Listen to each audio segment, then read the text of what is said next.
Kasih karunia dan damai sejahtera dari Tuhan Allah Bapa kita dan dari anaknya Tuhan Yesus Kristus menyertai kamu sampai selamanya. Amin. Selamat hari Minggu, Bapak Ibu Saudaraku yang terkasih dalam Yesus Kristus.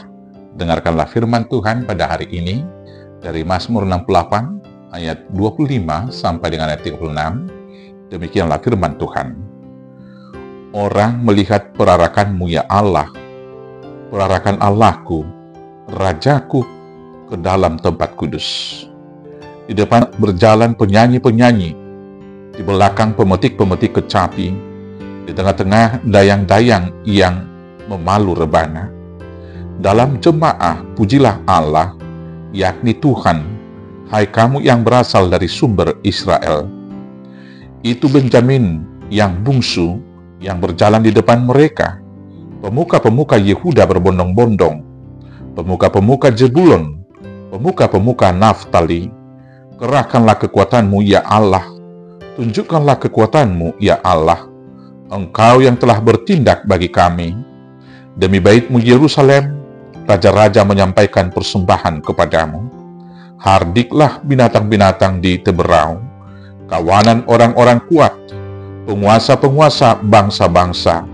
Injaklah mereka yang mengejar perak, serakkanlah bangsa-bangsa yang suka berperang. Dari Mesir orang membawa barang-barang berharga. Ethiopia bersegera mengulurkan tangan kepada Allah.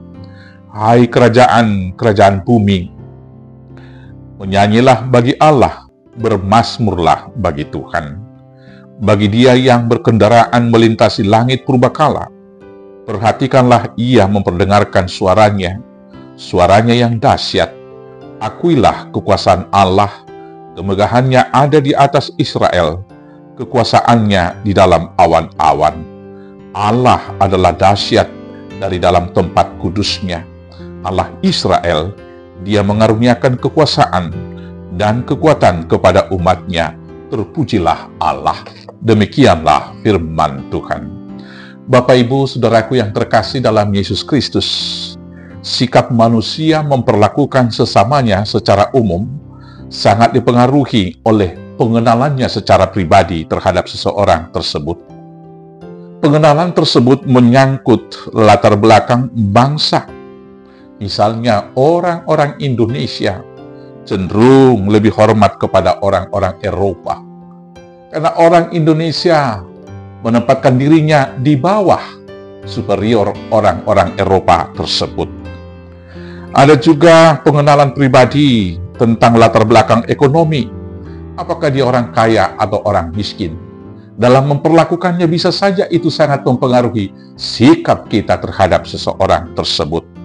Demikian juga latar belakang politik.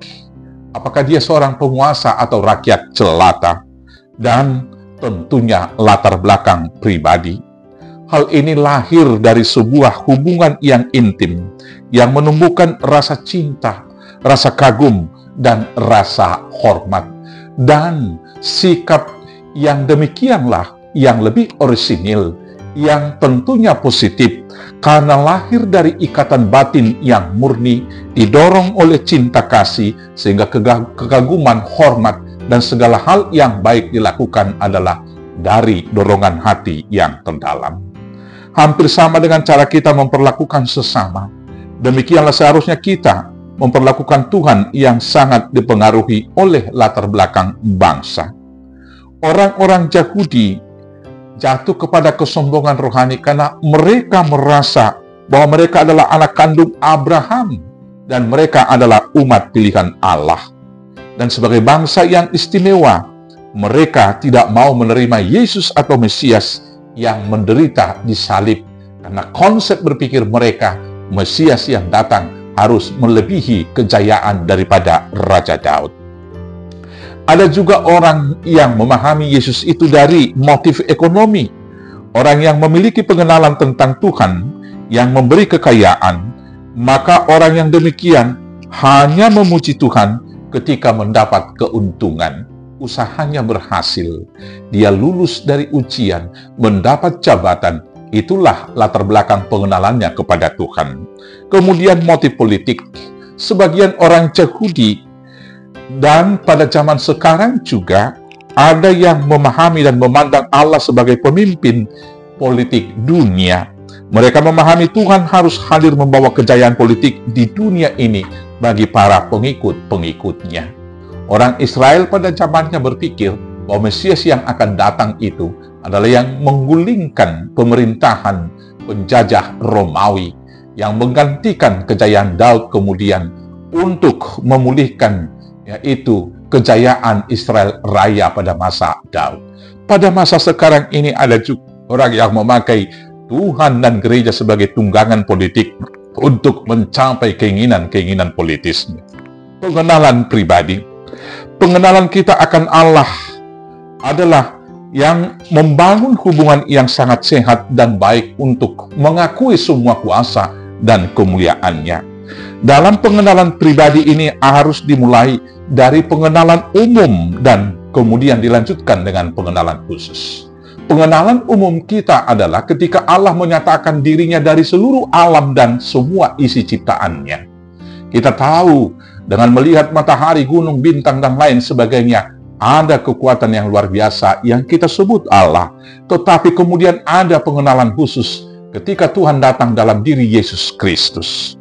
Pengenalan khusus kepada Yesus itu terjadi pertama sekali tentunya adalah dalam pertemuan komunal kita. Pertemuan persekutuan di tengah-tengah tiap rumah tangga dan juga di gereja. Dan selanjutnya ada pertemuan personal, yaitu pengalaman pribadi dalam momen-momen spesial dalam kehidupan kita masing-masing.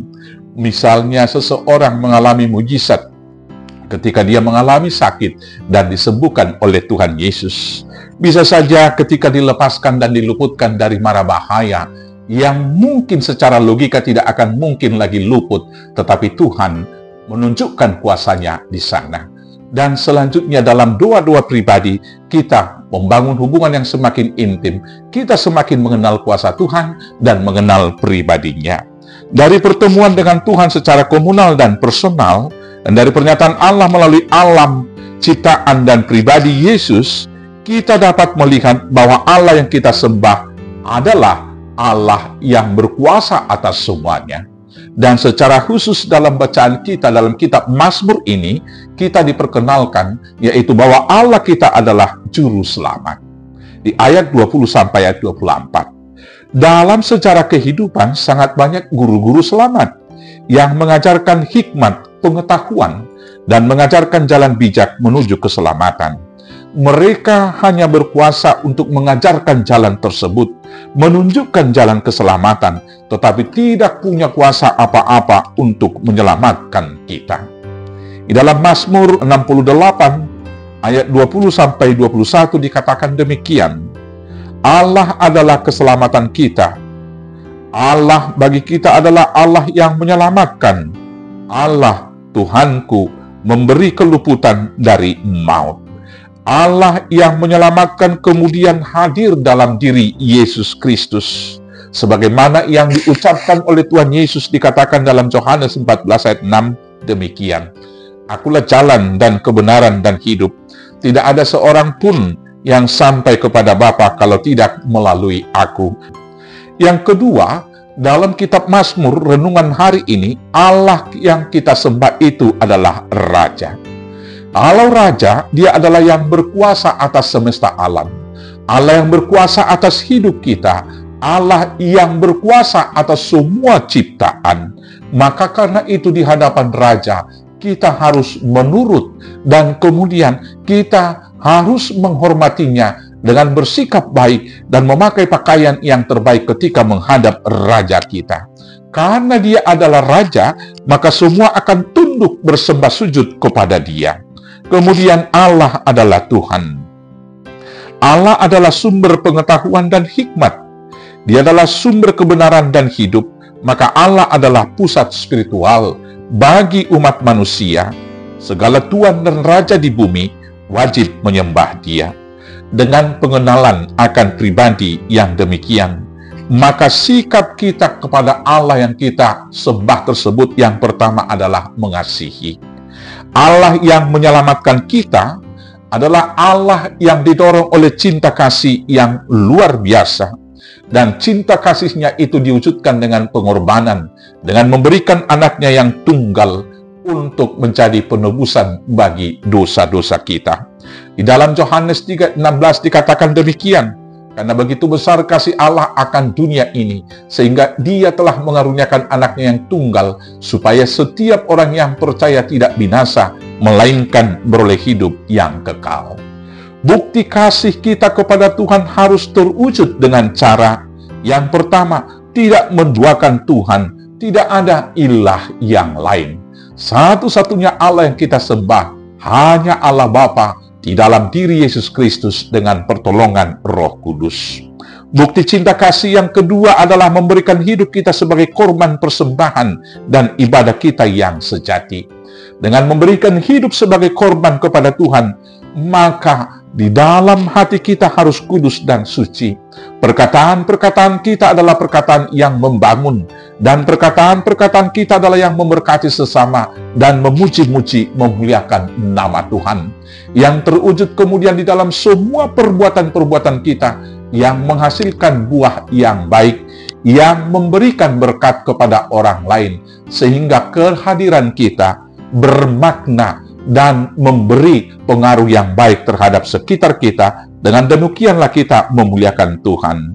Dan selanjutnya, seluruh harta, seluruh jabatan, kuasa yang ada pada kita harus kita pakai untuk memuji memuliakan Tuhan sebagai persembahan kita di hadapan Raja yang adalah Tuhan yang penuh kasih kepada kita. Kemudian berpaling dan bertobat dari dosa-dosa yang kita lakukan. Karena Tuhan kita adalah Tuhan yang kudus, maka hamparan palmarum atau untuk menyambut Dia adalah pertobatan kita di dalam kehidupan kita. Yang kemudian karena Tuhan kita adalah Raja, kita wajib hormat di hadapannya. Di hadapan Raja, kita harus senantiasa menghormat Dia dengan cara memberikan hati yang bersih, berpakaian yang layak, dan takut akan namanya dalam kehidupan keseharian kita. Kemudian, karena Tuhan kita betul-betul dahsyat dari tempatnya yang Maha Kudus, dan Sion dan kemudian Yerusalem adalah pusat peribadahan. Karena itu, Tuhan kita menjadi ukuran spiritualitas dari semua ada raja-raja dan juga ajaran agama-agama di dunia. Pada akhirnya akan berkiblat dan tunduk mengaku bahwa Yesus Kristus adalah Raja dan Juru Selamat bagi semua bangsa-bangsa. Karena itu, ukuran kebenaran dan kemudian tujuan akhir hidup adalah Yerusalem.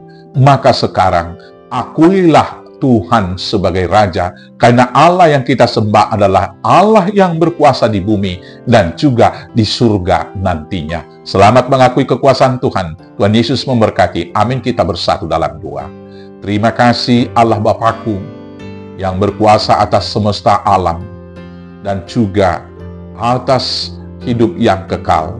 Maka biarlah kami menyembah Tuhan dengan penuh cinta kasih dan tetap hormat di hadapan Tuhan dan mempersembahkan seluruh hidup kami menjadi korban untuk kemuliaan nama Tuhan dan berkat bagi sesama.